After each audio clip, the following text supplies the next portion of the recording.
Venezuela में जो हुआ है उसने पूरी दुनिया को हिला कर रख दिया है। 3 जनवरी को कुछ ऐसा हुआ जिसने एक अंतर्राष्ट्रीय संकट को जन्म दे दिया है। अमेरिकी सेना पर एक बहुत बड़े और साहसी ऑपरेशन का इल्जाम है। चलिए समझते हैं कि आखिर उस दिन हुआ क्या था। 3 जनवरी, काराकास। यही वो तारीख और जगह है जहां से ये सब शुरू हुआ। एक ऐसा दिन जिसने पूरे क्षेत्र में अस्थिरता लाने का खतरा पैदा कर दिया। जरा सोचिए, आप काराकस में हैं। द टाइम्स ऑफ इंडिया की रिपोर्ट के मुताबिक अचानक निवासियों ने धमाकों की आवाज सुनी और नीचे उड़ते हुए विमान देखे। ये सिर्फ शोर नहीं था, ये एक बहुत बड़े डर की शुरुआत थी। तो आखिर उस दिन काराकस में हुआ क्या था? शहर में ये अफरा तफरी फैली कैसे? चलिए इसे थोड़ा और करीब से देखते हैं। पूरा शहर एक के बाद एक कई शक्तिशाली धमाकों से दहल उठा था। आसमान में लड़ाकू विमान बहुत नीचे उड़ते हुए दिख रहे थे और फिर अंधेरा छा गया। पूरे शहर की बिजली चली गई और लाखों लोग दहशत और कंफ्यूजन में डूब गए। तो सवाल ये था कि इस अफरा तफरी के पीछे आखिर था कौन? बहुत जल्द सारी उंगलियां एक ही देश की तरफ उठने लगी, संयुक्त राज्य अमेरिका। और उनका जो दावा सामने आया उसने तो जैसे आग ही लगा दी। शुरुआती रिपोर्ट्स में तो सीधा सीधा इल्जाम संयुक्त राज्य अमेरिका पर लगाया गया कि उन्होंने ये बड़े पैमाने पर सैन्य हमला किया है, और उनके निशाने पर कोई आम जगह नहीं थी बल्कि पूरे वेनेजुएला में फैले रणनीतिक ठिकाने थे।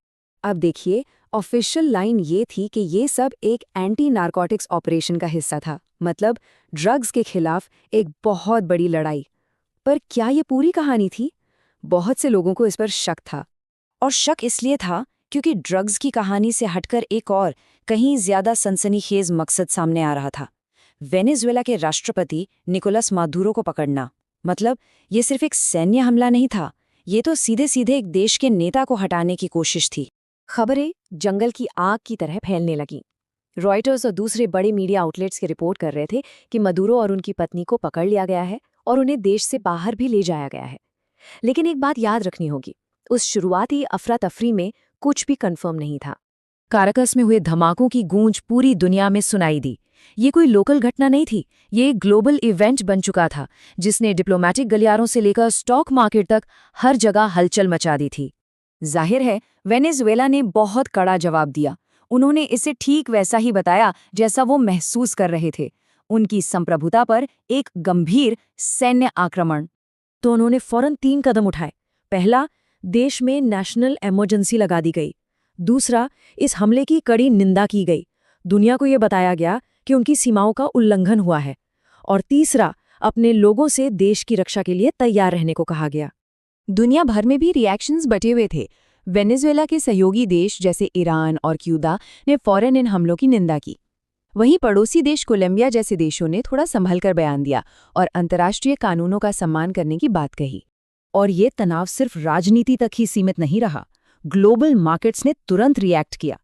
तेल की कीमतें, जो वेनेजुएला का एक बड़ा एक्सपोर्ट है, आसमान छूने लगीं। इन्वेस्टर्स सोने जैसी सेफ चीजों में पैसा लगाने लगे।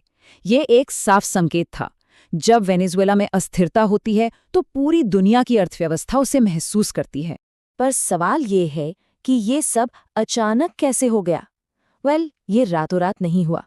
इस टकराव की जड़ें दशकों पुराने तनाव और एक बहुत ही कीमती चीज में छिपी हैं। सारी कहानी आकर तेल पर टिक जाती है। वेनेजुएला के पास इस धरती पर किसी भी दूसरे देश से ज्यादा तेल का भंडार है, और ये उनके लिए एक आशीर्वाद भी है और एक अभिशाप भी। तो यहाँ 2 बिल्कुल अलग अलग कहानियां चलती हैं। अमेरिका का कहना है कि ये सब भ्रष्टाचार और ड्रग तस्करी की वजह से हो रहा है।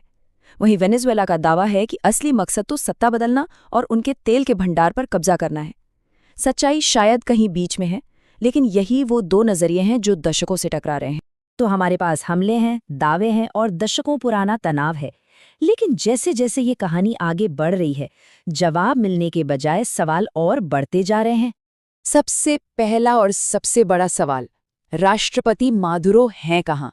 क्या वो सच में पकड़े गए हैं या ये सिर्फ एक अफवाह है? इस कहानी का जो सेंट्रल कैरेक्टर है उसके बारे में ही किसी को कुछ नहीं पता। और फिर इस सब की मानवीय कीमत क्या है? उन आम लोगों का क्या, जो इन हमलों के बीच फंस गए? कितने घायल हुए, कितनों की जान गई? फिलहाल ये सिर्फ आंकड़े हैं, नाम नहीं। अमेरिकी खेमे में भी पूरी खामोशी है। आखिर इस ऑपरेशन की पूरी स्ट्रैटेजी क्या थी? क्या मादुरो को पकड़ना ही अकेला मकसद था या पर्दे के पीछे कोई और बड़ा खेल चल रहा था? जब तक पेंटागन की तरफ से कोई बयान नहीं आता, तब तक तो सिर्फ अंदाजे ही लगाए जा सकते हैं। और ये सब हमें सबसे बड़े सवाल पर ले आता है। अब आगे क्या होगा?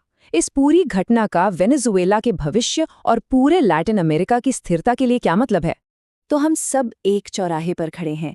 क्या ये एक तेज सर्जिकल स्ट्राइक थी जो इतिहास में एक छोटा सा किस्सा बनकर रह जाएगी, या फिर हमने अभी अभी एक नए, लंबे और शायद खूनी संघर्ष का पहला चैप्टर देखा है?